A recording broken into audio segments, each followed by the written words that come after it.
we go. I do believe we're live.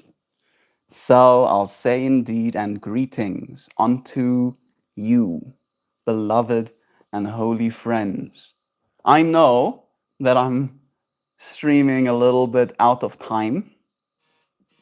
Technically, the time I usually meet is 13 minutes minus, but alas, my time is not always respected. And as such, I find myself having to do things that I might not want to.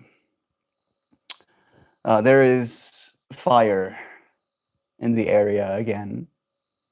There is this cultural belief that if you burn down the fields, then you're basically sacrificing all of that grass to the gods, and then those gods will send you rain as a reward for all of your sacrifice.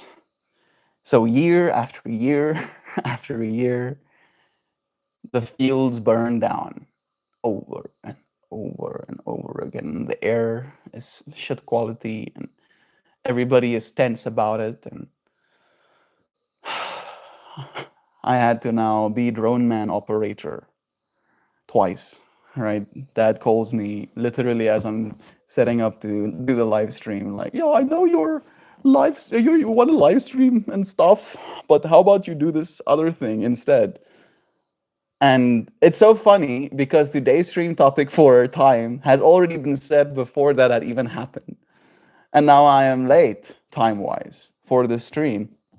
To the friends that are usually used to showing up alongside me when we start, I don't see you here with me. I don't even know if I'm live, to be completely honest.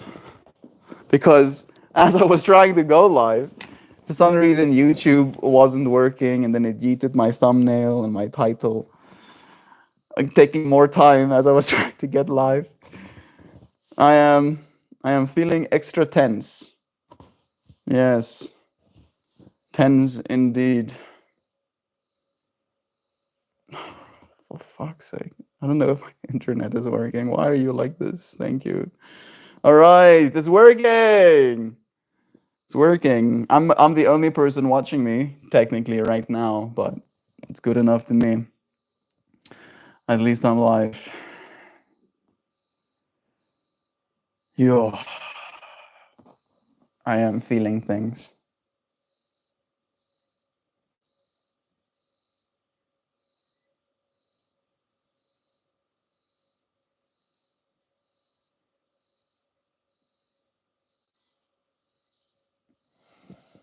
I'm still reeling in kind of like a space. Feeling things? Yeah, Sam.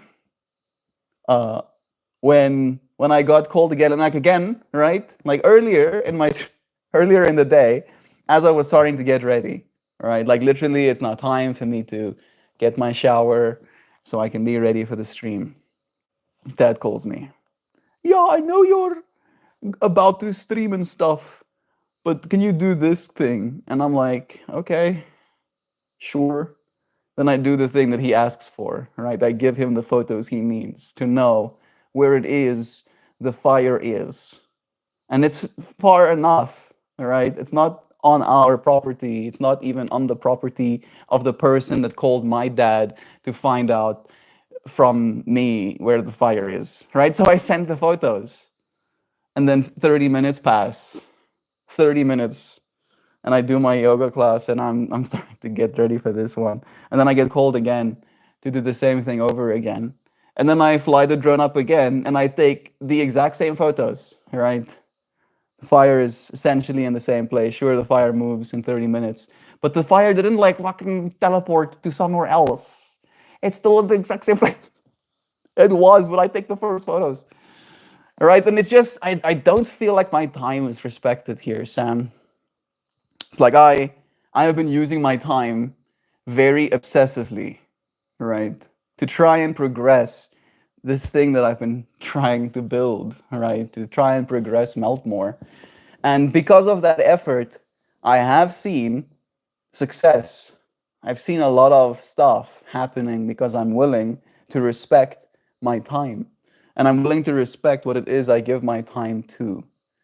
right? And then to have that level of respect for myself and for my own time, and then to feel it just like actively over and over, just having my time like, yeah, this thing you've been doing for thousands and thousands of days. How about you like postpone that thing and this time slot that you have set for yourself? How about you don't do that? How about you do this thing instead? Right? Like it drives me the fuck insane. So crazy. It makes me so crazy. But alas, I am learned. I am learned that my time is more valuable to me than anybody else can pay me for it. If you want to find the secrets of the universe, think in terms of frequency, energy, and vibration. Yeah, there's another Nikola Tesla, or is it a Nikola Tesla quote where he goes, as soon as people start thinking in the realms of spirit instead of the realms of science, we'll make more progress in a decade than we've made in our lifetimes, or something like that. It's true, but the fire doesn't teleport somewhere else. It was gaining energy. It was gaining energy to do just that. It's not teleporting. It's moving, right? Like if I, for instance, right, let's make like a grid, right? Let's make a grid, and I go, there is something here. It might move, right? And then you're like, I see grid. And then you go, can you take me more grid? And then I take more grid, and then the thing is still there, right? Maybe it's now from there to there, but it's still there, right? If you want information to do something about it, because again, it is fire.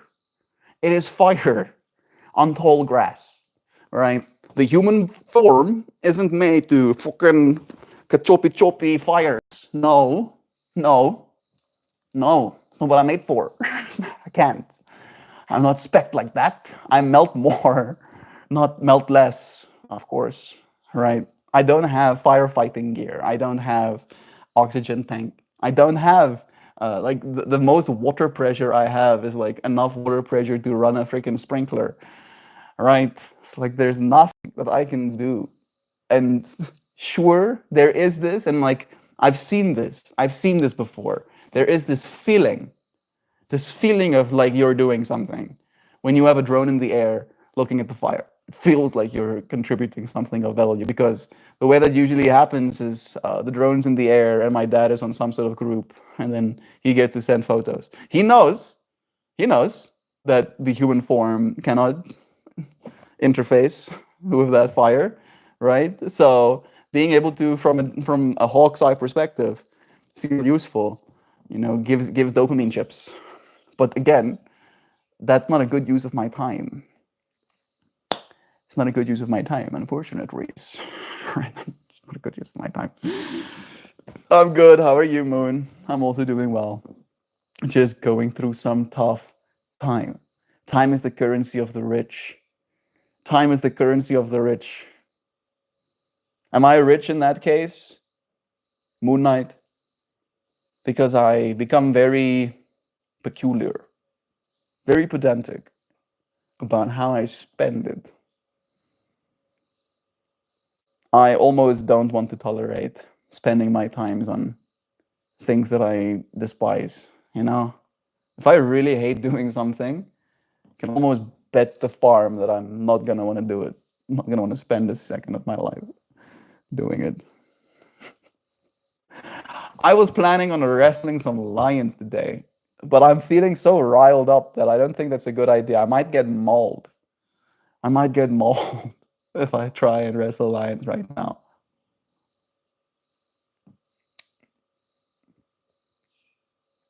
I feel myself stuck in a pattern of thought. My time is valuable, Moon Knight. Very valuable. Extremely valuable. I believe, in fact, that my time is worth no less than 1,000 US dollars an hour. Ideally more, but at least. If you want to, pluck me out of the universe, right? Make me stop what it is I'm doing, and you're like, oh, Melt, I want an hour of your time. Better have 1,000 daras as well. If you want to point me here, point me there, you better point with 1,000 daras. because my time is valuable to me, right? Like again, if you're like, oh, give me an hour, maybe $500, maybe I'd still be okay with that, but I'll be more reluctant, right? My feet will drag just a little bit. Melt, you should leave everything. Go deep into some unknown village. Doesn't matter where it is. Meditate, start fresh. Know some secret and just continue the journey until you feel like you're done over. I mean, you're not far off. Something similar is going to happen soon. Moon Knight, I do believe this. I do believe it's going to happen. Where I'm going to, technically, in your words, leave and go into some unknown village. I don't know if French lick is unknown, and I don't know if it's a village. Hey, Chauvin, I love you. You like the blues and reds and slight yellows. I feel like I'm sacked up with a dude. Thank you for liking me. I like being liked. Big surprise. Human as I am. We're talking about time. And it's not a long time before me and Jovan gets to see one another again. 42 days? Is it 42 days? 41, 42 days. 40, yeah, 42 days technically. One of them is a 31. Yeah. 42 days. That's no time. That's no time at all. We'll be close before we know. All right. I am feeling so riled up and tense and like,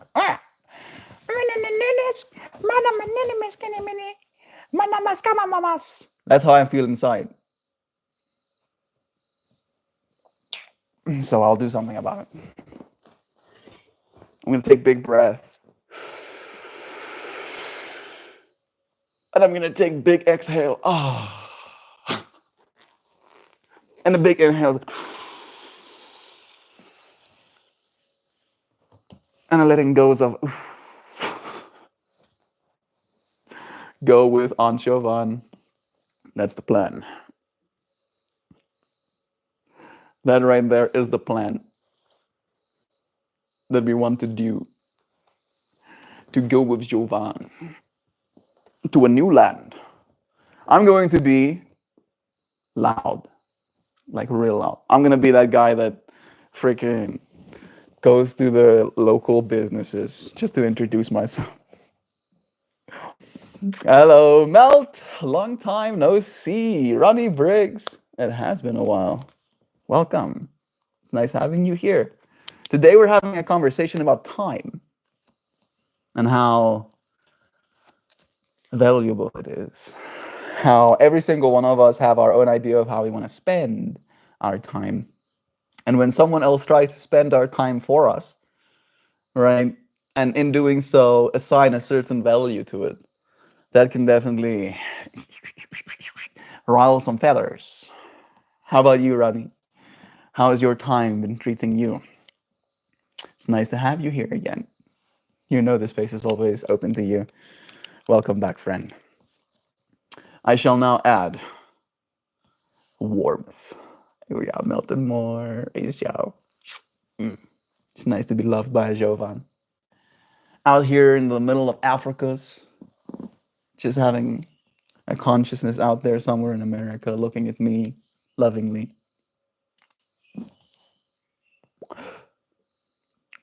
This is critical mass.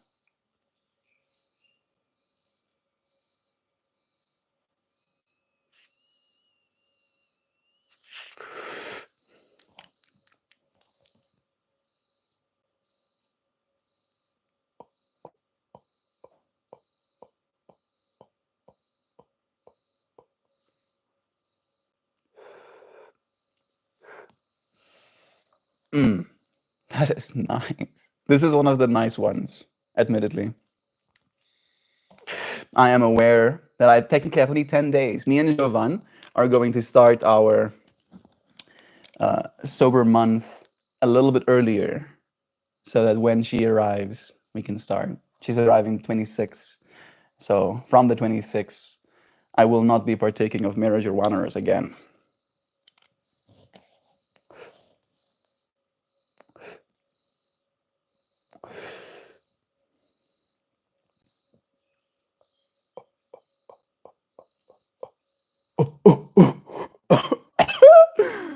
I thought. I thought I could be cheeky with it.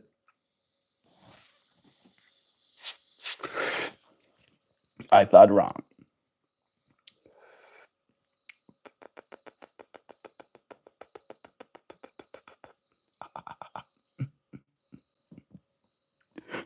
Skibeeps.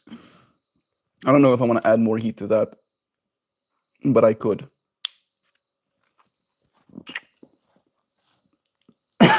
And there's two wolves in me. The one wolf is the wolf that wants more, always, no matter the consequences. And then there's the other wolf of me that always knows I have enough, no matter the consequences. And I think I'm going to listen to the I have enough wolf. But the wolf that wants more is very loud. I'll admit that too. Ah, yeah, there we go. Enough wolf 1. Ah, geez, I lost track of time. Now I have 10 days to have like 15 grams of butt. Challenge accepted.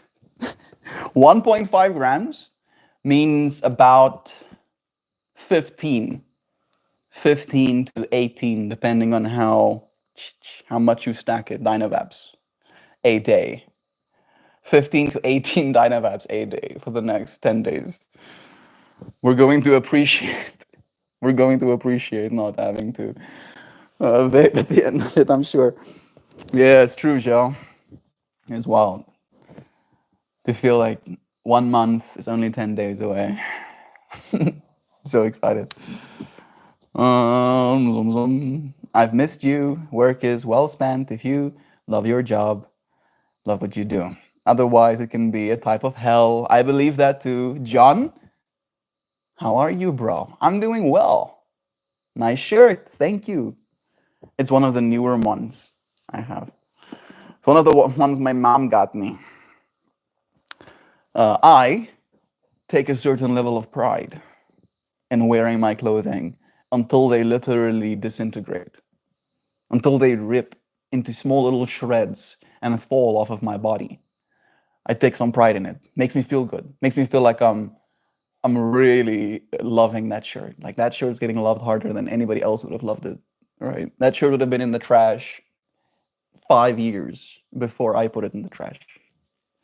However, my mom doesn't like that. My mom is one of those people that tried to teach me. My mom was one of those people that plucked my eyebrows as a kid.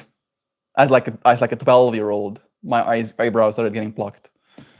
Or I was like, oh. My mom was very behave, gestig, obsessed with aesthetics and looks. So she keeps buying me new clothing as my clothing disintegrates. I have this ambition to make my own clothing brand, and that's in part why I don't want to buy anybody else's, because I'm like, I need to wear my own. But making my own is gonna take some time. Doesn't have to take long, but it will still take some time. I have ideas. My mind is doing like, I think like some of the factories at least won't expect you to order bulk. That's the big limitation, is that I don't have the capital to actually bankroll a proper set of outfits, right? Because like if I'm going to commission someone to make something, they might not just want to make me one shirt, but they might be down to make me 20. All right. Maybe they'll make me 20 of one of the kinds. Maybe I'll have 20 different kinds, ideally. I feel love. Why are you loving me? Just because. That's nice. Thank you. Love is true.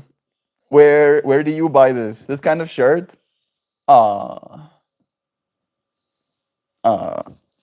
This particular brand is called Identity.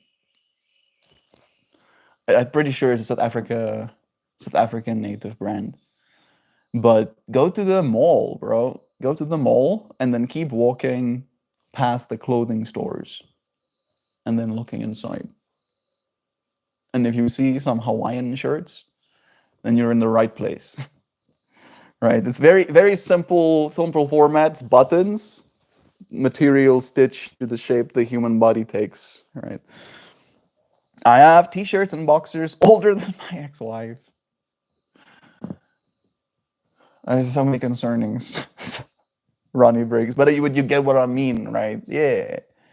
Yeah. There's a certain, like, it does look bad. I'm willing to admit that part, right? Like a really old t-shirt. Like just imagining you going to bed in like a really old t-shirt and old pair of boxers, right? It probably won't be the best look. But again, most of us aren't looked at that much. So I have it in my mind, right? Again, with the mom I've had growing up, that it's very important.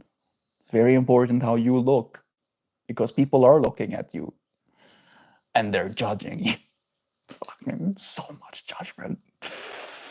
My mom has cracked my poor child brain, and then I chose to become MeltMore, right?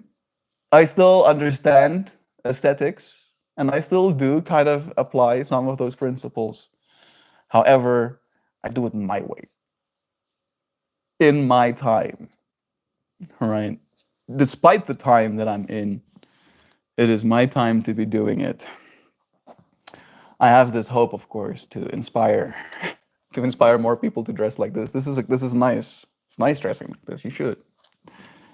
You should, as soon as I make clothing like this, you should buy it and then start dressing like this exactly. I wear my oldest suit to bed, my birthday suit. Yeah, that is technically your original pair of clothing, to say it in a little bit of a derogatory way. This vessel, this thing your consciousness is poured into, filled up with, and yet you cannot reach it. All right. It's untouchable, yet it's everywhere. Is that a prairie wolf I see? Good morning to you. It's nice having you, friends. Sending you blessings.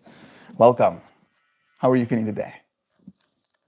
You're looking forward to the weekend? There's a wasp that's trying to exit the building. I'm gonna give him a hand.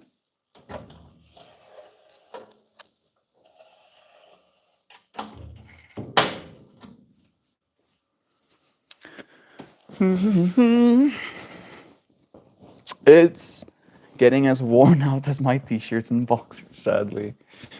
Yeah, Ronnie, that happens too. That's why it's important for us to take good care of ourselves, right? Try and sleep enough hours. Try and drink enough water. Try and move enough so that we don't end up getting cranked and stiff and immobile.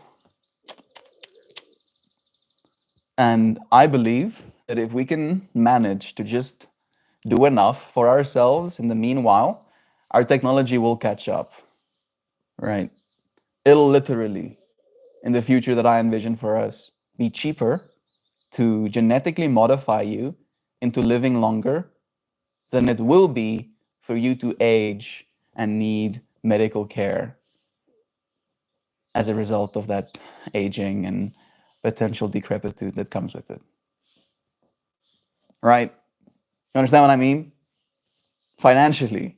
And again, unfortunately, our world as it is right now is attached to finances, right?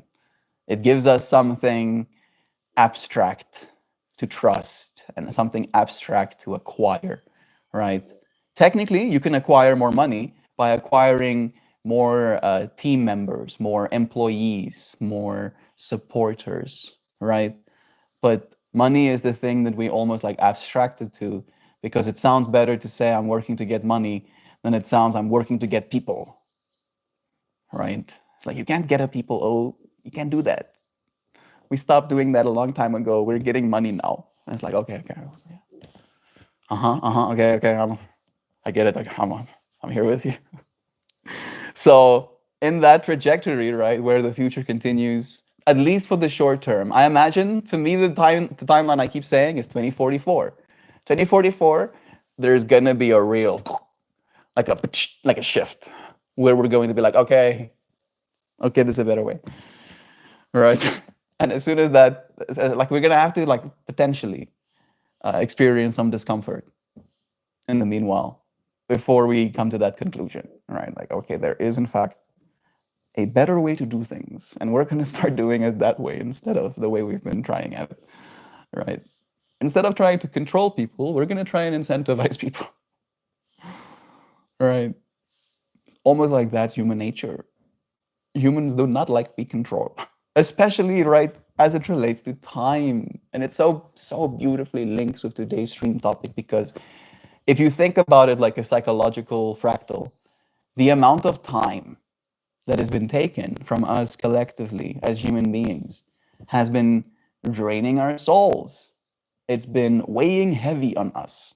We used to have a lot more time for the human experience. Now we're just doing things, right? And I am as guilty as most people. I like doing things too. But I do things in servitude of my human experience. I do things so that I can appreciate and can be allowed the purity of my human experience. And I feel like that's kind of be what happens in 2044, is there's going to be a shift in what we value. I don't think money is going to go away. I do think crypto will be significantly more de facto, but I think because of that, we're going to revalue the human experience, right? Like, there will be probably some sort of metric, some sort of even coin, WorldCoin will be amongst them, some sort of UBI, where the human experience will become the thing that's valuable, because we will try and generate human experience, especially valuable human experience. And then those that have value, and that will be everyone, will gravitate their value towards that which is valuable. And for the longest time, we've been very obsessed with what's valuable financially. And I believe by that time, we're going to enter an age where we consider what's valuable emotionally, what's valuable spiritually, what's valuable aesthetically, in beauty, what's valuable in the time that it takes, right? And maybe we'll think about time differently if at that point we've already started extending the theoretical limits of human lifespan. But I do believe that if we kind of like unlimit our time and we unlimit our money, then the only thing that's left is our experience of reality, right? You no longer have time constraints. You don't have to be anywhere technically at any time, right? No job for you to be at, no thing for you to get in. Like, again, then it's going to be human experiences. Come to my party, come to my birthday, come to my art gallery, right? Then that's going to be how we spend our time. And again, then it's going to be a matter of what is valuable in this world. Something has to be valuable for me to want to spend my time on that, because that's the only resource that we're now bargaining for in that future, right? And again, you'll go and spend your time at the place, and then maybe you'll spend some money as well. But if you're unwilling to spend your time there, guess what? No money will flow either. Oh, I think I'm probably missing some comments, but I'm coming back to you. Huh? What do you think of that TED Talk that I just did? You feel what I'm saying? You feel where I'm coming from? Does it make sense intuitively what I mean? Am I naive in believing such a thing possible? I might be. But at the same time, that's the only thing that I concern myself with. I do concern myself with earning money, admittedly, right? But it is a secondary concern, right? The primary concern is, how do I earn trust? How do I earn, I don't know if approval is the right word, but trust, I think, is the perfect word for that. How do I earn your trust that if you spend some of your time on me, that it won't be wasted, right? And then I think about that, and I iterate, and I try and make beautiful things. Yoga has become a part of it. This stream was the start of it. The art was born from necessity to, again, because I almost didn't believe that I was trustworthy enough to receive your funding without offering you some sort of product, right? And in that way, the art almost was born as a commodity. And I had a conversation with the person, Tash, that is managing Centella, the festival that me, Jovan, Aaron, and Kayana are going to go to when they come here. And it is a kind of like burn community focused festival where I want to read the exact words that she used. I don't know if she's replied again. She did mention that she just came back from another event, so she's resting. But I tell her that I make art and I would like to display my art at the place. And she's like, lovely to hear from you. No. There we go. I said, I'm going to display my work at Earth Dance, but I would love to bring what I have left to Centella, right? And then she's like, okay, so do you know what a decommodified event is? We are pretty unique in that we don't have stalls or anything for sale. I can explain more. So I do want her to explain more. She sent me a link and then let me know that she's going to go get some rest. But it instantly put my mind in this kind of place, right? Like, decommodified event. And there is, in a way, a recommodifying of my art that I found. And it's this weird dichotomy that I have in my mind and in my understanding as a being, that we want it both ways. I want to live that life of complete surrender, to say it in so many words, to the whims of reality. And I do believe there's some surrender that does happen in my spirit. But at the same time,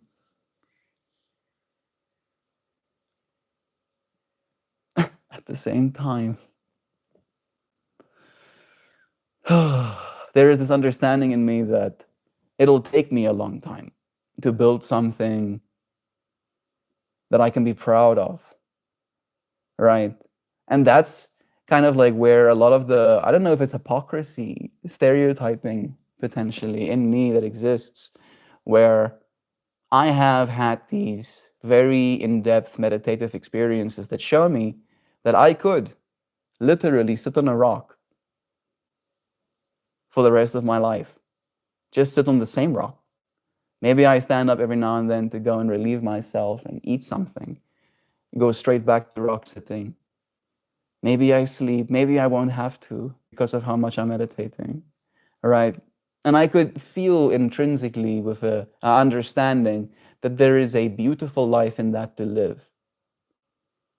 However, I could not convince myself that at the end of it, I would be proud.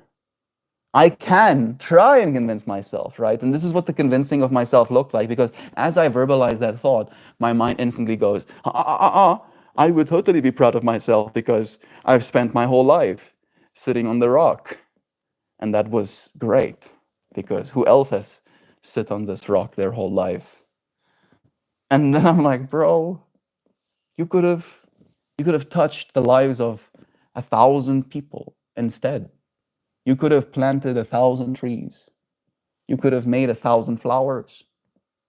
You could have done 1,000 streams. You could have practiced yoga 1,000 times. But instead, you just sat on rock.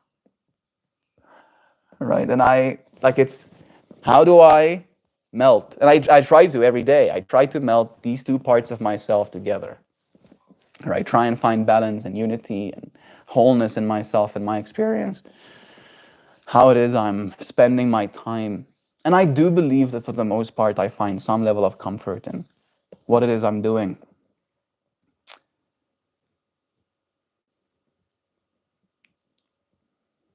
But I can always do more. I can always do more. Is that wrong? Yay, double baby. There's more babies. Extra babies. I know Sam is here. Zano, I was just thinking how cool it is that you and Sam both had beautiful baby boys in the same year. Right? Double babies. They'll be friends one day. I can see it now. Yes. They're friends in the futures. Just like imagine, by the time they're like, I see someone said 15. Most of my shirts are 15 plus years old. Those vintage tees are still fire. They are. Some of them are even better quality than the stuff we get these days. How about that? But 15 years from now, right? 15 years from now, Zano and Sam's little dudes will be 15 years old. It'll be the year 2040. Right? Just 4 years before the shift happens. The real shift happens. All right, they'll be 19 as they're entering the adult world. The only thing that they'll be concerning themselves with is not how can I earn more money, but how can I live a valuable life? What does a valuable life look like to me? How can I live a valuable life and in doing so, bring even more value to life in doing so?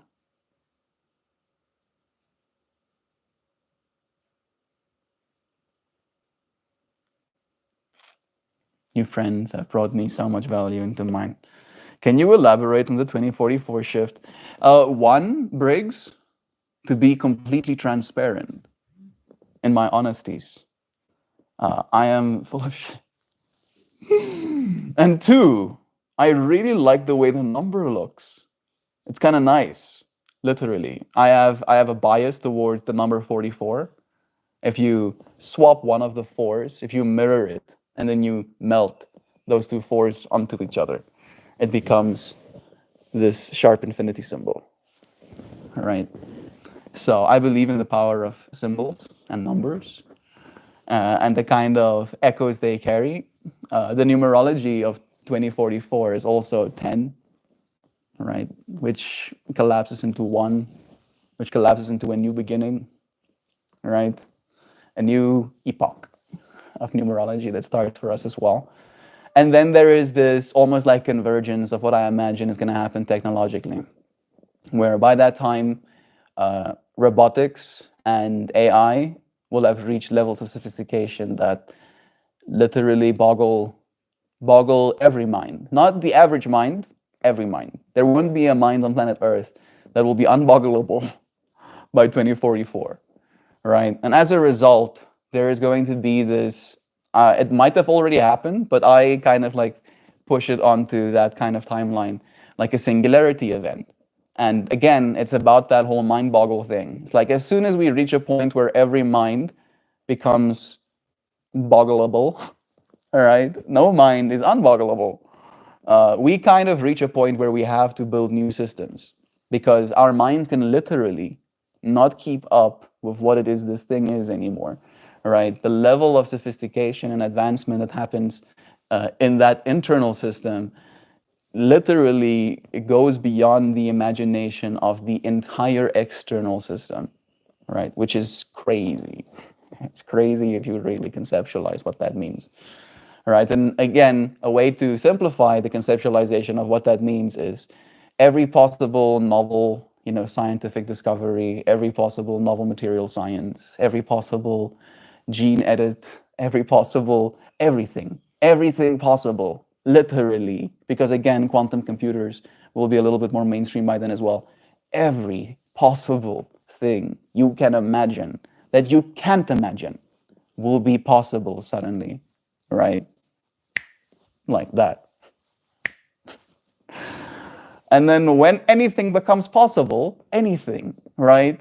I'll be damned if we are gonna still fucking use ourselves like rags, right?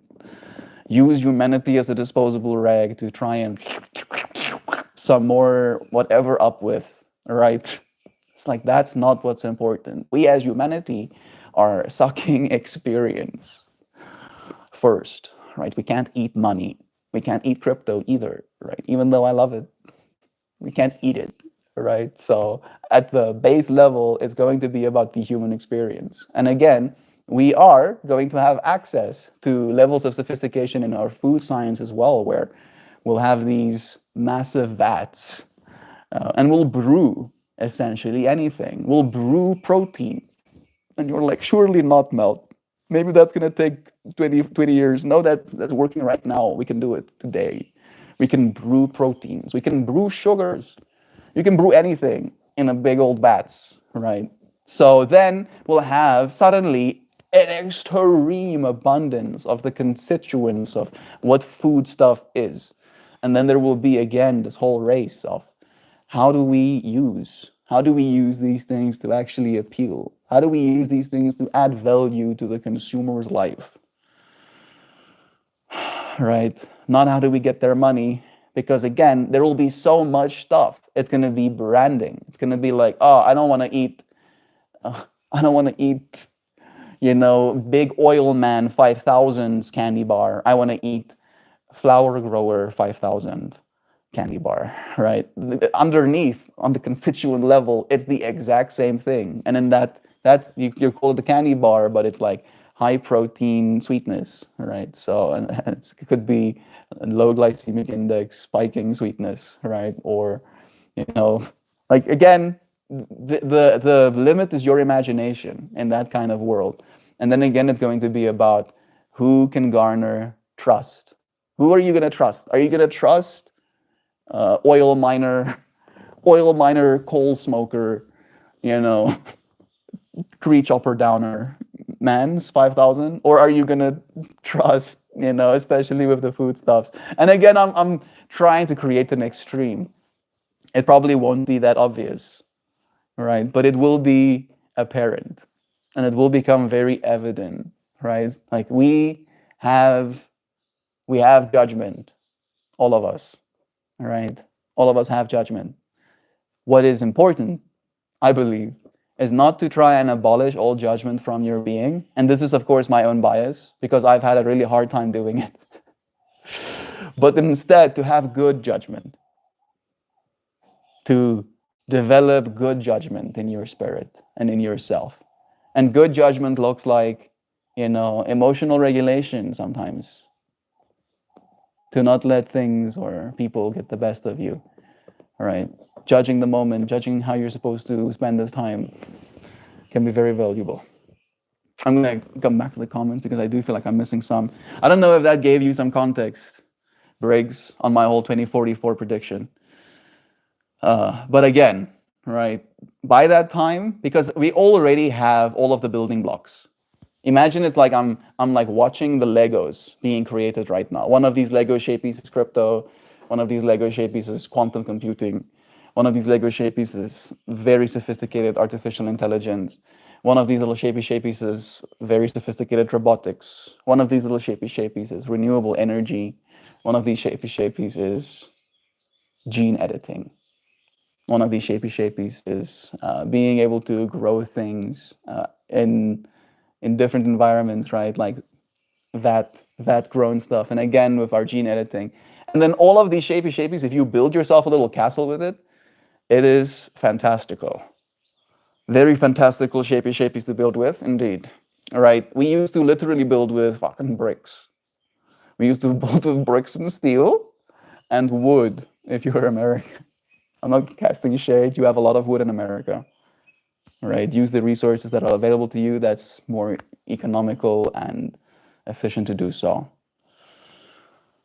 Now we're building with new tools. We're building with fundamentally different stuff, all right? I build with pixels. Most of what I've built here, I've built with pixels. Think about that, all right? I have built a mini business. It's not massive, but it's not non-existent. out of pixels, out of the stuff that you're seeing right now. The entire business got built. Like if you had to try and explain that to someone that just existed 50 years ago, they would not understand. Right? And again, 15, well, let's add 19 years from now, the year 2044, we won't understand in the same way. Right? How things got the way that they are by then. How much have changed. I'm quickly going to come back up top. I missed a lot. So much love to you, friends. I have t-shirts and boxers. Jovan, I know the capacity of those pens.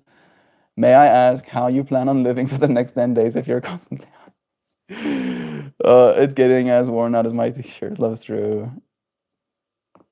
I wear my old... Not again. I can't do the vape pens. They wreck me. They're very harsh. Dry urban for the next 10 days. And I may or may not be frequenting my computer chair. Maybe I'll get artsy even. Who knows? It's true. We do, as computer people, seem to have a liking to that as well. I don't know if you know that, Joe, but there is a real correlation with people that spend time on their computer and their gravity towards Mary as well. I mean, I'm not surprised, but it is interesting to notice, right? Like almost like us creatures gravitate to a certain experience. Most bless. Stem cell research is getting very close. All of it's getting very close, bro. Like all of it is literally on the cusp of breakthrough, right? The only thing that's limiting us right now is widespread adoption. I've said this many times and I'll keep saying it until I can't say it anymore. The future is here. It's not evenly distributed. That's the only problem. Wolf, welcome to the live stream where you meet some crazy people. Wolf knows us. Love is truth. Would be nice if you lasted longer for... We're old for most part of our lives. Would be nice if youth lasted longer. We're old for the most part of our lives. That is a very deep thing to say. It's true. I had this moment of realization actually, what was it? Last week when I went to my sister's, I want to say recital, but recital sounds wrong. Her drama performance and song. Yeah. She did a self-written drama piece and a song that she sang. And as I was watching, because she was not the only one that performed, there were a bunch of other kids on stage as well, I could just feel inside of me the level of difference, right? The level of old I am, to say it in your words, Prayer Wolf, in comparison to these creatures. Where I was like, oh wow, they really don't know what's coming, do they? And I could feel experientially old. I was like, brah, I'm old now, aren't I? I'm now an old guy. And in that old guyedness feeling, as you said, I realized that that's going to be the rest of my experience. I'm always going to be an elder to someone. No. But I don't believe that that takes away from our youth. The way that I like to see it is, again, the universe is billions of years old. So all of us in that way technically are always small little infants, right? Little babies, always. How about that for a perspective, Prairie Wolf? It only feels that way because marketing changed the definition of young to jailbait. I don't know what that means, but I'm gonna like put it down. If I think it means what it means, I don't want to continue that train of thought. Melt, trust takes time. I know, Nancy. I know that. That's why I'm willing to give mine. That's why I'm willing to walk the walk, show up day after day to build that trust that I believe I am worthy of. And I do believe I'm worthy of it, right? So I'm going to live in a way that would make me worthy of it as well. Thank you, Nancy. You trust me? Do you trust me? Do you trust me? Yes, maximum the untrustworthiness flags while asking, am I trustworthy? Who's buzzing me?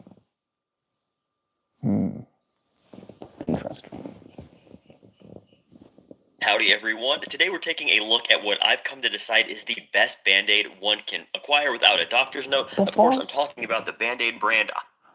That was so strange. A Band-Aid.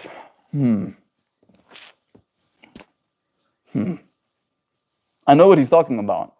That's the video that I showed my mom and my sister yesterday when I watched a person explain that the Band-Aids we've been using this whole time is actually hot trash. That in fact, you're not technically supposed to create a scab. At least that's unideal. Because as soon as you create a scab, it creates a barrier to entry for blood flow and for the healing process to commence. So instead of like putting some dry cotton or swab on a wound, we should put this gel essentially, right, onto that wound. And then that gel essentially melts into your wound, creating like a little moist environment down there. I know it sounds like intuitively like it shouldn't work that way, but you heal something like 2 weeks faster. 2 weeks. A Japanese man did the experiments, teaching us things, right? And again, now the rest of reality has to catch up with that is the new technology. That's now the future of Band-Aids, but most people are none the wiser. Most people, if they get a cut right now, they're gonna put one of those little cotton swabs with sticky attached to it against that wound, when that's not what you're supposed to do. You're actually not supposed to do it. Right? And it's like, it baffles me how much we're still going to figure out, and how as we're figuring it out, we'll still not know it for the majority of our species. It's like, what the fuck? We're gonna either need like very sophisticated AI tools that can keep up with the level of informational updating and then be there, right? Like to help us in the moment, right? I don't know. I am relentlessly trying to stay up to date, but it dawns on me that even I cannot keep up. That's the vision of a future Star Trek. That's the vision of the future Star Trek tried to portray. Star Trek is one of the most beautiful portrayals of what the future could be. There's Sam as well. Star Trek also made it pretty plain that the amount of societies that make it out of the final bottleneck is few. Yeah. So many Star Trek episodes of, yeah, look at this civilization. Absolute bomb. Absolute REITs, you know. They're not gonna make it. And we need to leave them to not make it by themselves. I'm sorry. I don't need to like kind of like derogatorize the Star Trek storylines, but it is very, we're not supposed to interfere. Let them squabble. Otherwise we can make it worse. And it's like, I get it. We're very lucky if we make it. Let's say that. It's okay to wear Band-Aids, Melty. No, it's not. No, it's not. It's old technology, Sano.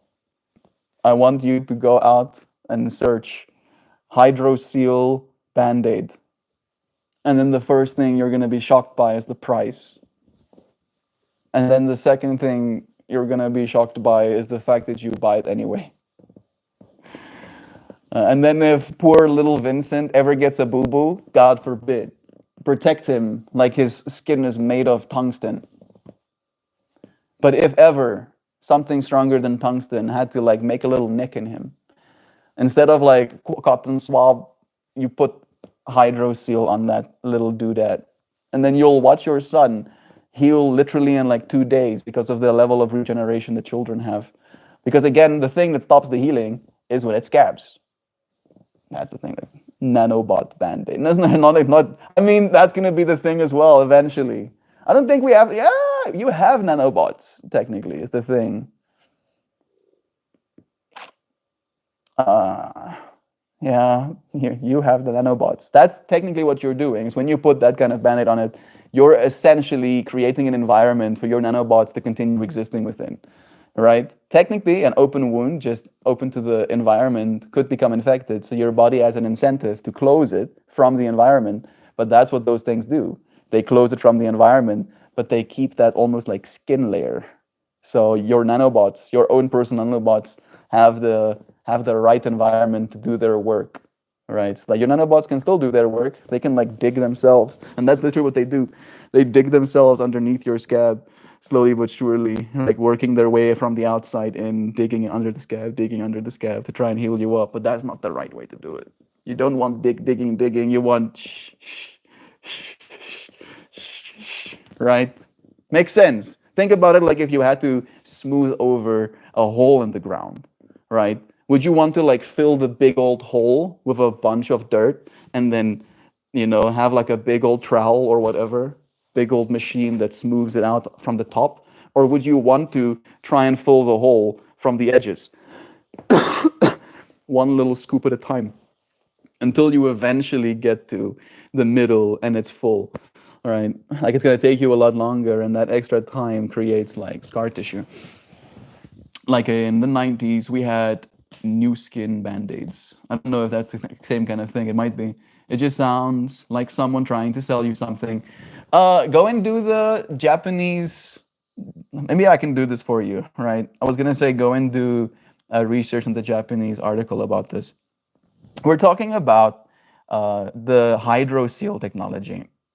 Let me just see if this thing is actually freaking converting. Yeah, good. A type of band-aid that is made with some sort of type of gel. I think it might be seaweed gel that creates a moist environment for wounds to heal faster. I want to specifically touch on the scientific study done by the Japanese scientist about the healing progress and exactly why it is these things help the healing speed, and why, in comparison, the old way of doing things, cotton and tape, essentially, is actually hindering our healing. Sometimes band-aids just don't work. Sometimes band-aids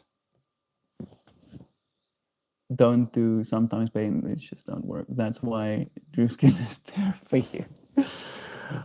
Sounds like marketing. I bet they sold a bunch of new skin. I forgot about pea protein. I think I missed some context, but I'll be back in a second. So I'll read this. So the Japanese hydrogel study, seaweed plus carbonated water.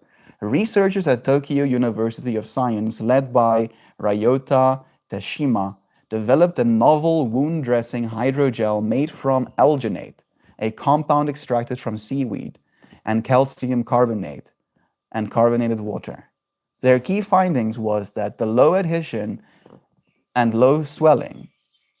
Unlike conventional hydrogels that stick strongly and expand when they absorb wound fluid, this seaweed-based gel doesn't adhere tightly and avoids swelling, so it does not pool on the wound bed, preventing transient wound expansion. That's a radical shift from previous assumption. Effective healing. In both cell culture tests and mouse wounds, the gel performed as well as a standard clinical hydrogel dressing, but without causing wound enlargement. I feel like this thing is just comparing hydrogel, the other hydrogel stuff, to this alginate one. The alginate one is the newest kind of like iteration of the technology again, right? Again, like we keep taking these steps to doing it the better way. Yeah, put it all together. Why this matters. Yo, that's a lot of information. You see, it's telling me why this matters as a creative. No, please.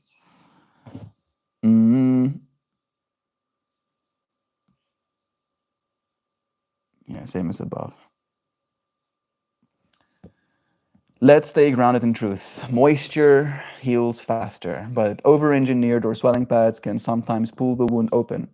The Japanese innovation shows that less can be more. A gel that supports you, doesn't stress the wound, and allows sustainable values. Yeah, molecular dynamics and animal data. I wouldn't have to go that deep. Like this is me just talking about like one microcosm. I'm not really that into. I'm not gonna stand or die on the hill of this technology. It's more this fractal of it interrupting me, one, and me giving you the context thereof, and then just like showing my mom and my sister this yesterday. For instance, right? Like if you had like a pimple on your face, that's the ideal use case for something like that. Because then you put that on, right? And you heal exponentially faster, especially with like skin blemishes. Like for instance, maybe you pop a pimple the night before. You put one of those things on, you go to bed, the next morning, you don't have a scar, right? Because you never allowed one to form. Don't wound the mice. I don't wound any mice. I make flowers. I didn't spec that tree, thank goodness. I was supposed to mix chemicals in a lab somewhere, but I escaped my fate, luckily. And you're like, what, Melt? You wanted to be Walter White? No, I was supposed to be a chemical engineer. That's what my proficiency tests kept telling me twice. I went for proficiency tests at 14 and then again at 18. And they were like, you need to study chemical engineering. And I was like, research. What is the average thing? What is the most common, like day-to-day, task-oriented completion of chemical engineering in the industry? And it's like, most chemical engineers. I wonder if the answer has changed. Let's see. But basically the answer I got back then, and this was when I was 18, so before, language models were available to us. I'm having this conversation about my proficiency tests and how it advocated twice, both at 14 and 18, for me to become a chemical engineer. I, however, at that point in my life, tried to do research and find out what was the most common activity the average chemical engineer was busy with on a day-to-day basis. And I found out then that you usually get employed by some sort of business, and then you mix chemicals, right, in the exact amounts that they need to be mixed for some sort of process or some sort of whatever.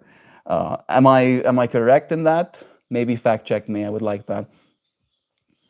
But then at that point in my life, I was like, bro, if I have to be in a factory with like a mask on my face to not be breathing the caustic fumes that I'm mixing, I'm gonna lose my mind, and I'm gonna go like postal on my business or something, like I can't do that.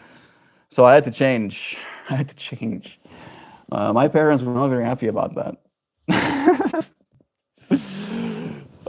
Chemical engineer. Saying your son is a chemical engineer is cool, I think. I think it's cool. Must be cool. But I couldn't let them. I'm sorry, mom and dad. I am but Trace. I love you, wonderful fam. We love you, beloved Joe. Head into an archery work event. Nice. Give a bunch of people that work together the power to kill one another, and then allow them to earn the trust of each other when they don't. Genius. Love to you, Xiao. I'm not calling you out. I'm just like laughing at the absurdity of the situation, and it's cool that your workplace is doing that for you anyway. I love you. Thank you for sharing it with us. I hope you have a good time. Can you elaborate? Again, I'll see if you answered, Ronnie. Having this boy has made me stop asking those questions to myself. Zano, Nancy asked, I'm just realizing that I missed some. Few people equipped to make it through the process of making utopia. Yeah, it's true. Zano, I was just thinking how cool it is that you and Sam both had beautiful baby boys this year. Love is true. Having this boy has made me stop asking those questions to myself. I see and feel deep down in my soul, raising this boy is it. Having him, I don't need to ask why I'm here anymore. Jeez, that's so wholesome. It's hard to feel this good. I love you, and I'm so happy that you're feeling that amount of love from this experience, Zano. That's so wholesome. I know for a fact that that love that you feel for life and for this little baby is going to like echo into him. It's going to be like this like glow, this like warm sunlight that's going to make him bloom like the beautiful little flower he's going to be. Bless you. That's awesome, friend. Like I'm getting emotional. You're just thinking about it. I write about that in my books. I call that shift the bloom.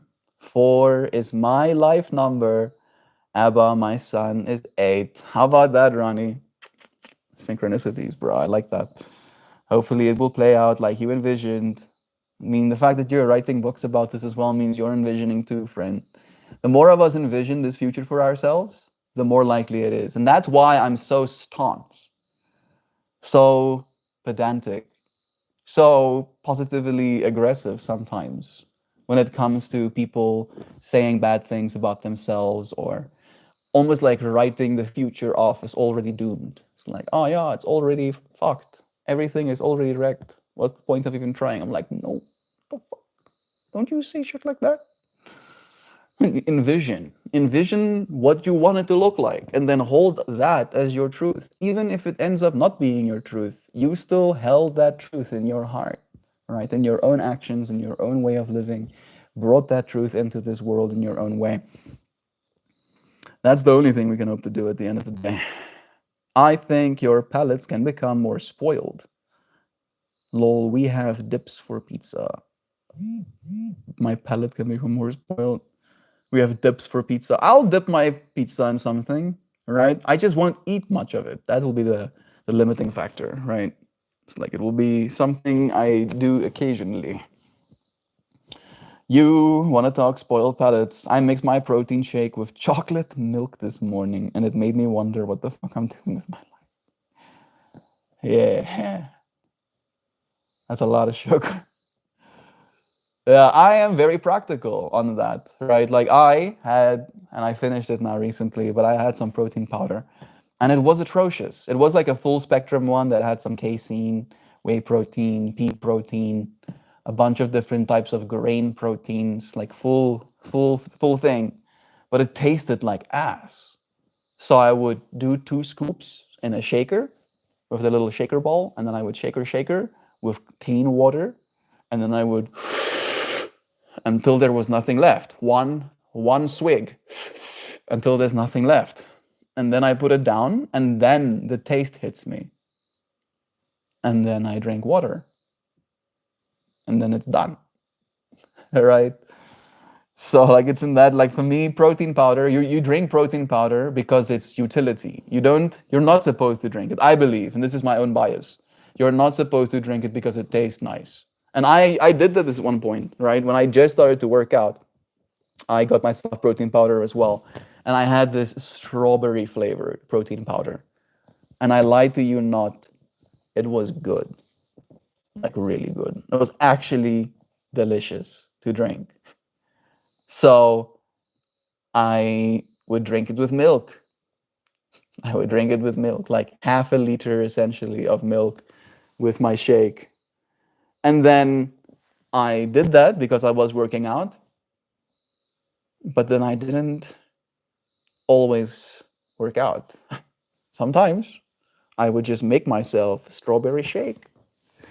And I would sit on couch drinking strawberry shake. This is nice.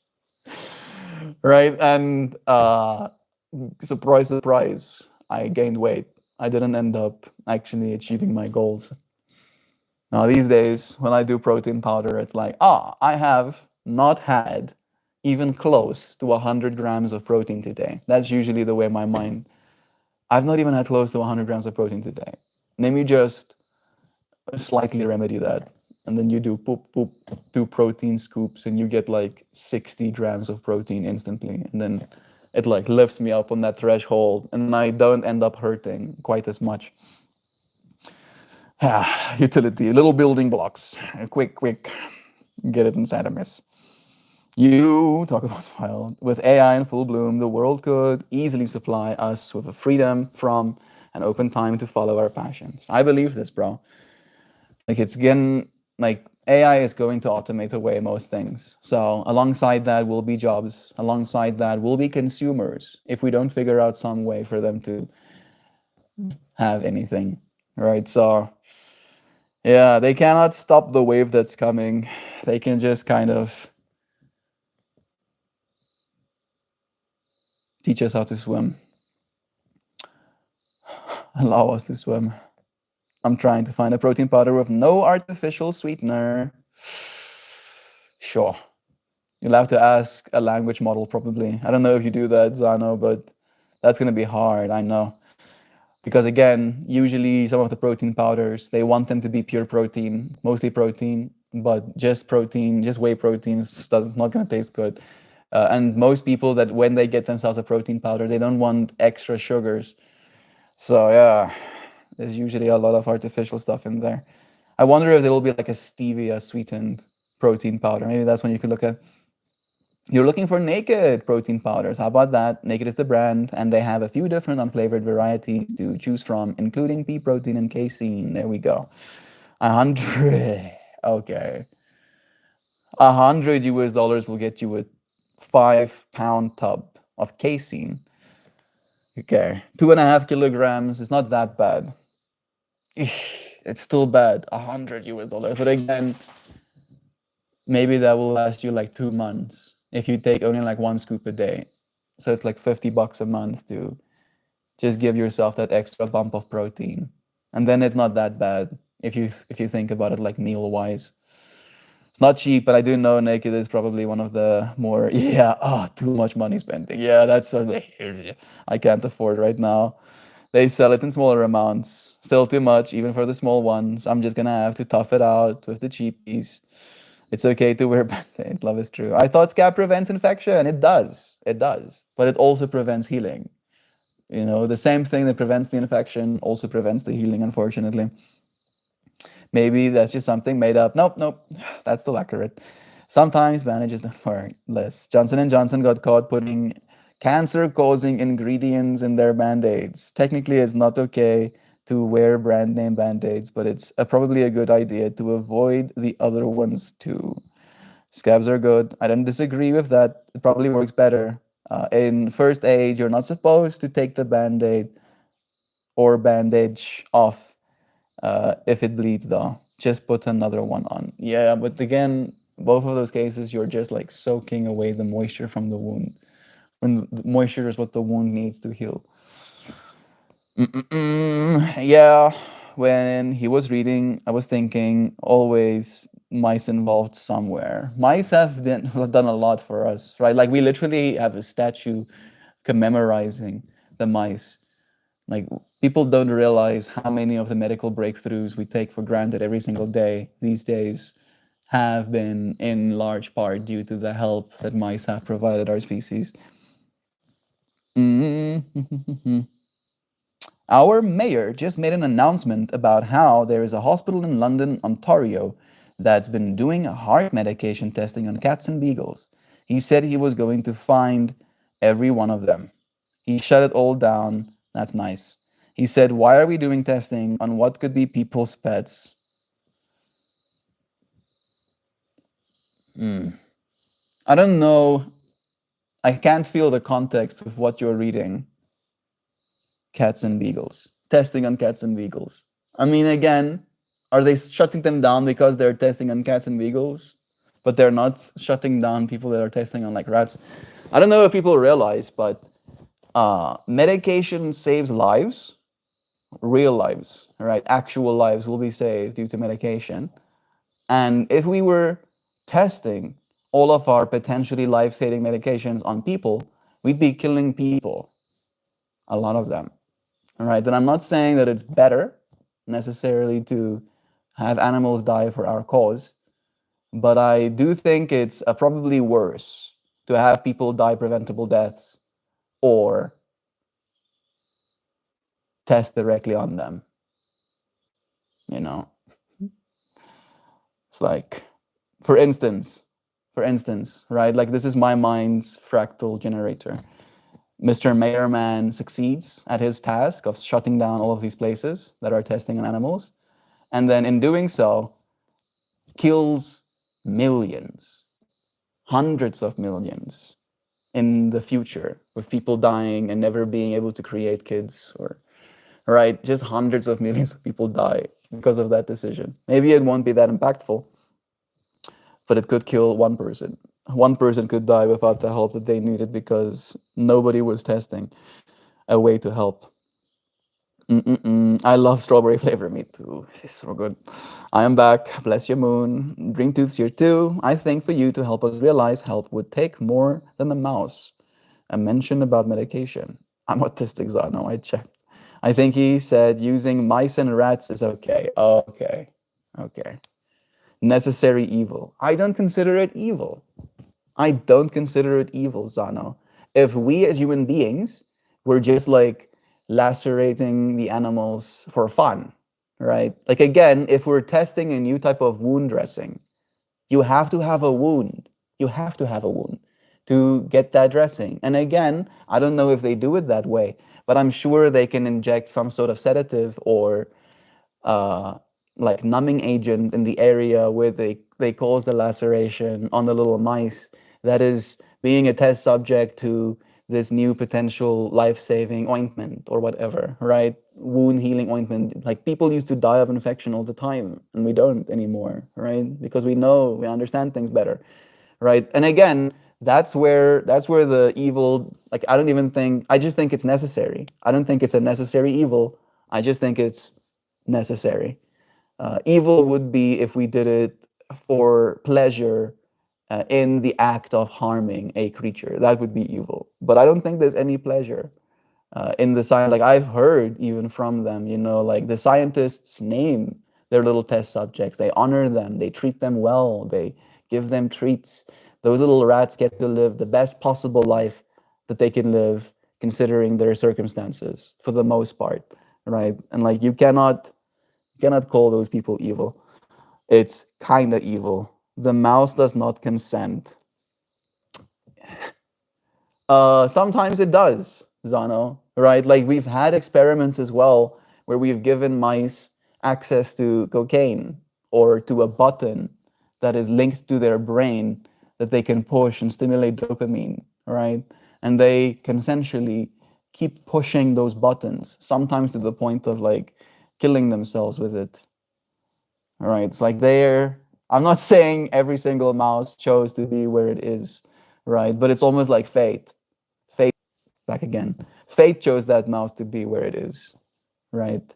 It's like that mouse would literally, like literally, not exist at all if not for that exact circumstance, right? Like in that way, some of those mice live more meaning filled lives than some people can muster for themselves, right?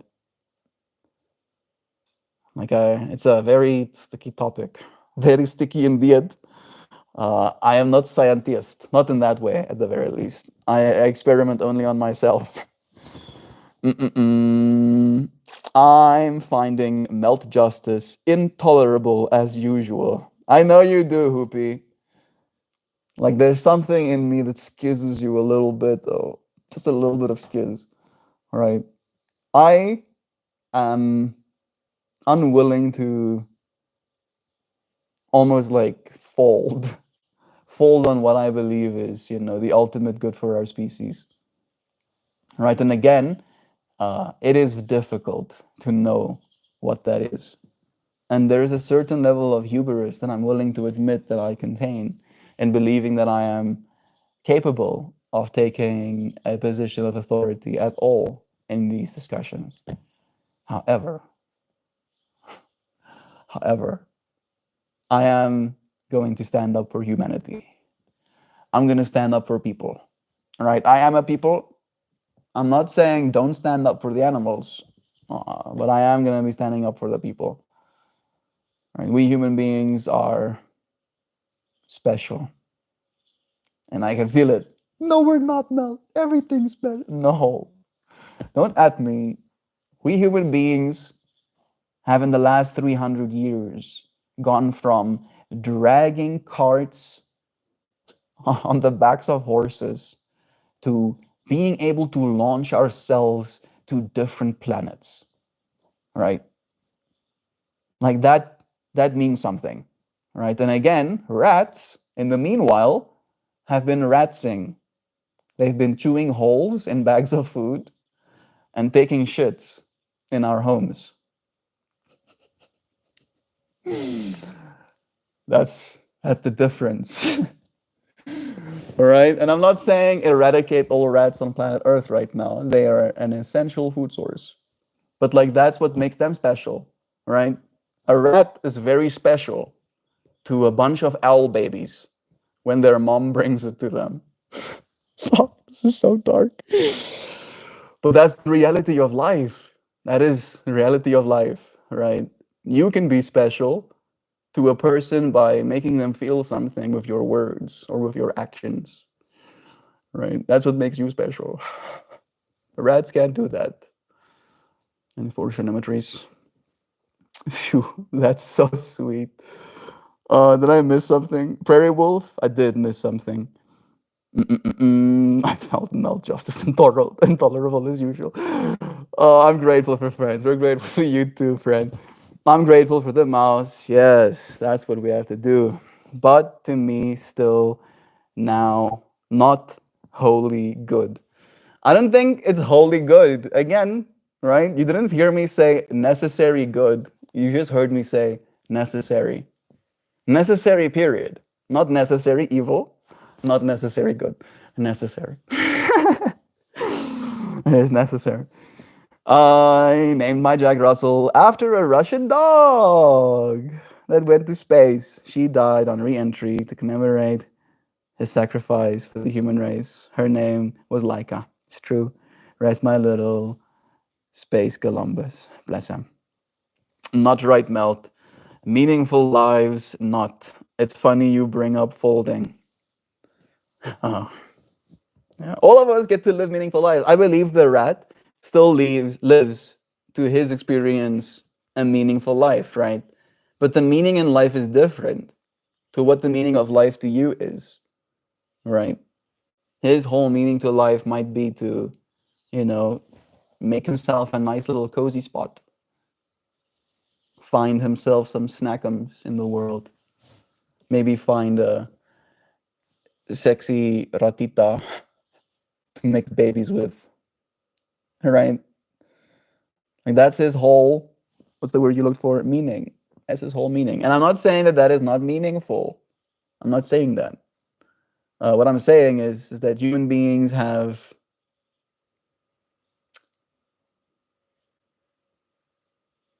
expanded the horizons, let's call it, right? And they are a part of our expanded horizons as well. They serve a pivotal and crucial role. And again, with the new tools that we're developing, let me just say this as well, and I haven't vocalized this point properly during the tensity of what this conversation could mean to some people. We're probably not going to have to use animal models for much longer. Did you know that? Because the level of sophistication that, again, our AI tools will be able to simulate literal bodies, little literal organelles, and their interactions with different novel drugs and topicals. Like we won't even have to touch anything. And we'll be able to discover new things in the lab setting way before we even have to experiment on anything. All right, so that's also the other hopeful future that I have. But again, we wouldn't have been able to get to this point if not for all of the experimentation that we've done. So like you cannot have your cake and eat it too, kind of thing. Check it out, guys. Alberta, my home province is rat free. Really? Is it too cold there? That's wild. Lucky. Very lucky. Okay, Melty. Our black and white thinking went to gray together. Yeah, exactly. Bless you. Ratita, you like that? I'm happy. Prairie. Sounds sweet. Warm place, only for people. Dream. That's actually Rat Patrol. What? What's happening? I think I might be missing comments. Is that what's happening? All messages? Yeah. I am missing some messages. Rat Patrol. I don't know what that means. Rat free, but not mouse free. Okay, yeah. We have ratas. Ratas and mausas here in South Africa, right? Like, it's like unit rats. Like you think like surely Melt's not that big. I mean, I like the tail is like a rat that big, tail this long. Like unit rats. right? Like the kind of rat that you're like getting on the bed with, getting on the bed to get away from. All right. Is Katie Lang from Alberta? I would not know. Truzano. I have a little mouse dude living in my garage. Okay. Still mice. I have this whole thing that I've said to you friends as well, that we have a lot of rats. It's a farm, right? Like they live literally in the fields. There's things called field mice that literally live out there. And these little field mice and rats don't follow rules. And that's my problem with them, right? Like I would literally, and I'm not exaggerating when I say the word literally, I would do this. I would build them a little house out of wood. I would make that little house filled with rooms. If they could respect the rules, right? I'll give them a little channel that they can enter their little house with. I'll even build it inside of my room, right? And then they enter and exit on their own volition and they live in their little house. And then, of course, there's no fighting indoors, right? No loud noises that keeps me up at night. And then they can just go and scavenge and stuff. I'll even, every now and then put them down a little thingy at their front door. But you see, the problem is they wouldn't follow the rules. It won't take long for them to be in my closets, ripping my clothes to shreds to make their houses more fluffy. Never mind the fact that I stuffed their house with fluffing. They want more fluffy, and they're gonna take my clothing to do so, right? And that's why we have these creatures, these little murderers, cute murderers at least. This little murderer wants me to touch it. Fine. You want more? I thought you were leaving for a second.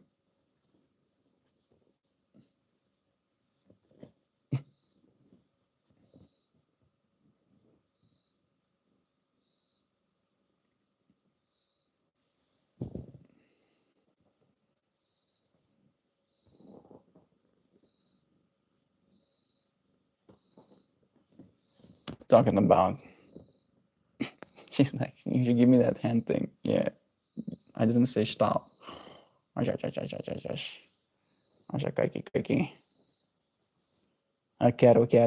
Oh, squeezy, catties. You're like, what? Why did you stop, sir? Why did you stop?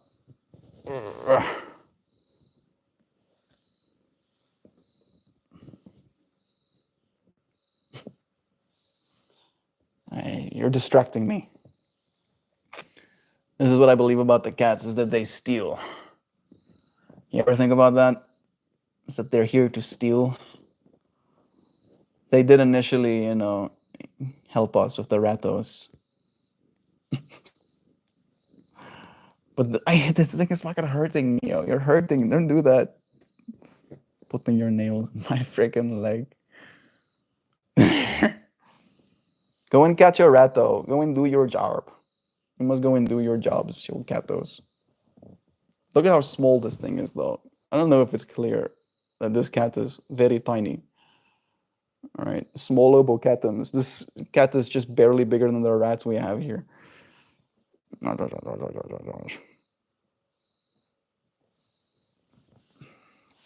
see if we're gonna get like a shoulder cat. She's like, what?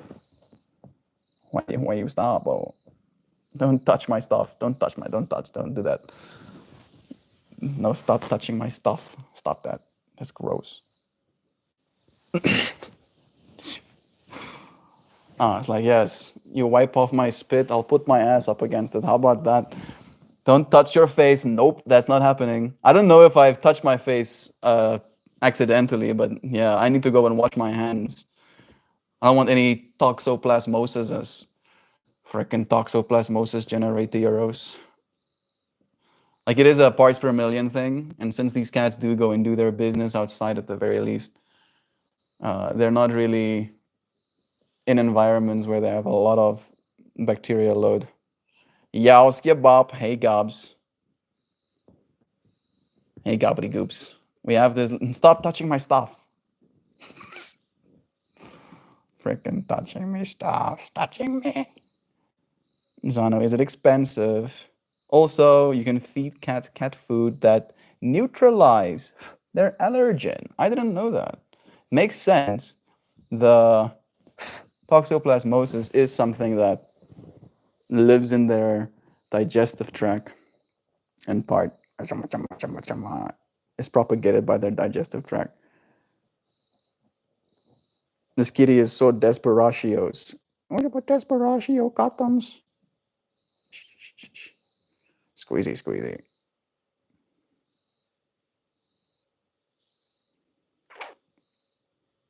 All I'm thinking about is washing my hands. But I'm trying to give this catto a maximum scritchum so it leaves. Can you get enough? Their allergen is the protein in cat saliva. The allergen is the protein in cat saliva. Meow. Meow, meow, meow, meow. Can you leave me now? Can you go and say goodbye, geez?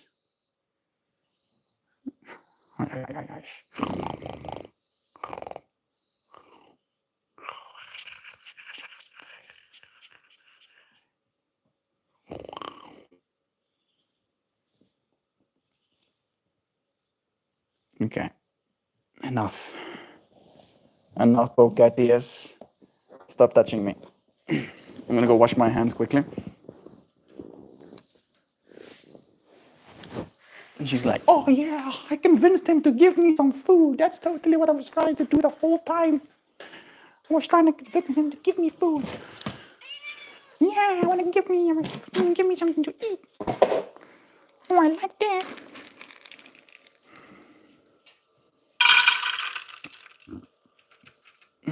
Here comes other cats too.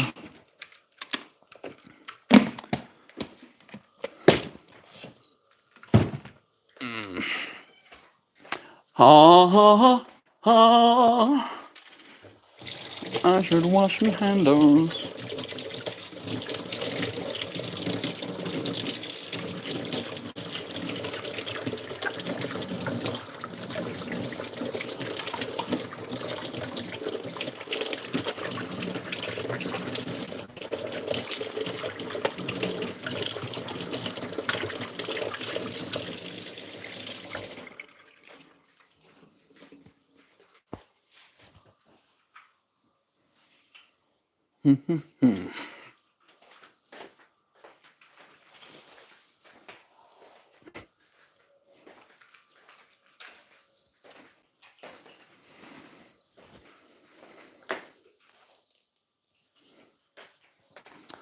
Yeah, yeah, yeah.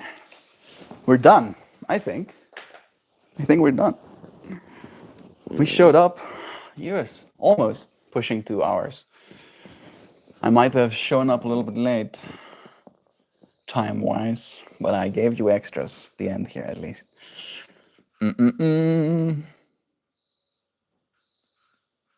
Also, less. Chickens that are exposed to cats make a protein that protects the chickens from cat allergy. So if you feed them the food with the cat-exposed chicken egg, the kitten should make you less allergen. I didn't know that. That's cool. Very neato. I'm not sure about toxoplasma. I think that one is unavoidable if you have an outdoor cat that eats animals outside. Yes, the allergy cat food is expensive, but I have heard that it works well. Yeah. As you said, don't touch my face. That's usually when the sniffles and eye itches really start. I have learned to be really mindful. And even after I've washed my hands, I'm still being mindful to not actually touch my face too much. It is time, though, for me to show you some flour. We got a nice and yellow one yesterday.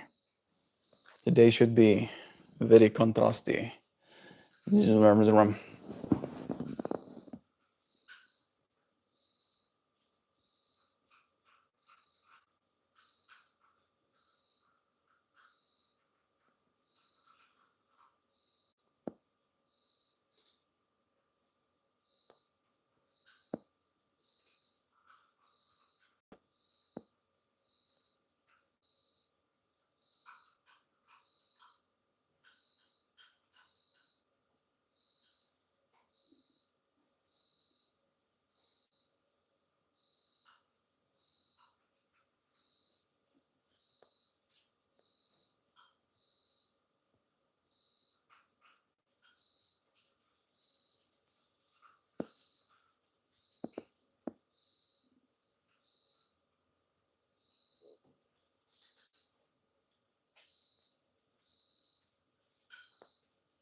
Here we go.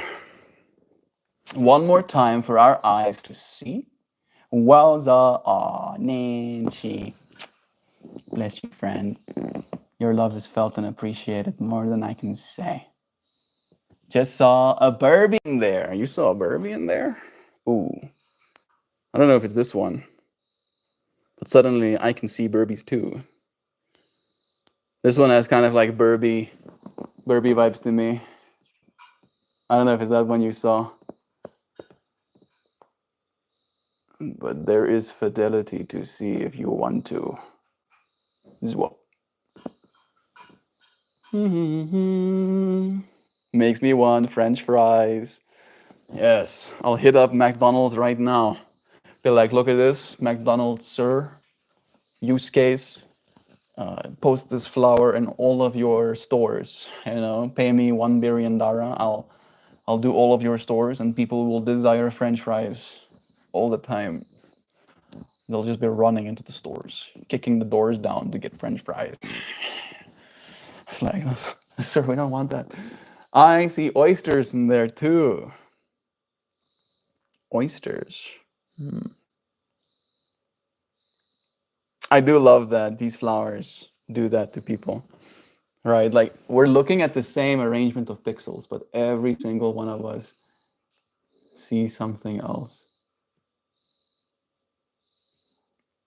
I am very technical when I look at these things, right? So for me, it's very much about the shapes and the way that they integrate. Like that, for example, you see that black outline that goes all the way around, and then it weaves all the way in, and then it goes all the way around. Yeah. Like that, that is done, right? That is done with intention. Making little shapies. Oh, these green bitty bitties really made me happy when I was making them. And then, of course, these shapies. Eee. Who did that? Oh, wow, I like that. So sharpens. Oh, so sharpie. All right. Are you ready for a reading? I'm gonna say you something. Performance and performing. Performance has two faces.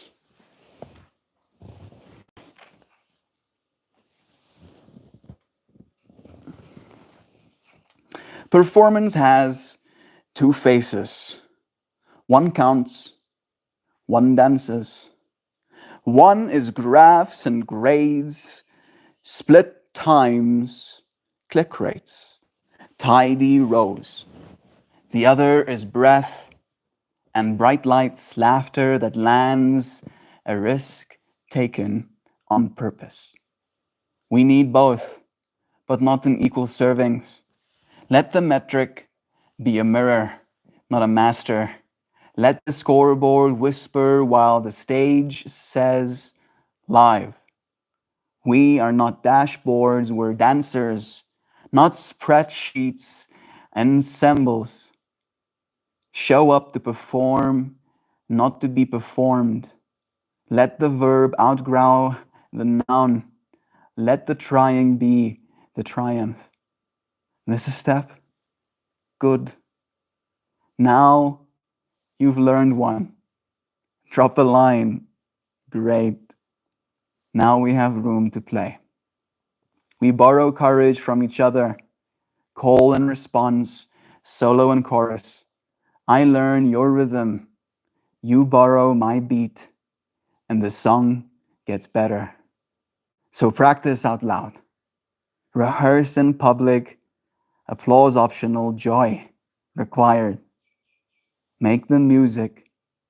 Make the mistakes musical. Make the work a kind of wonder.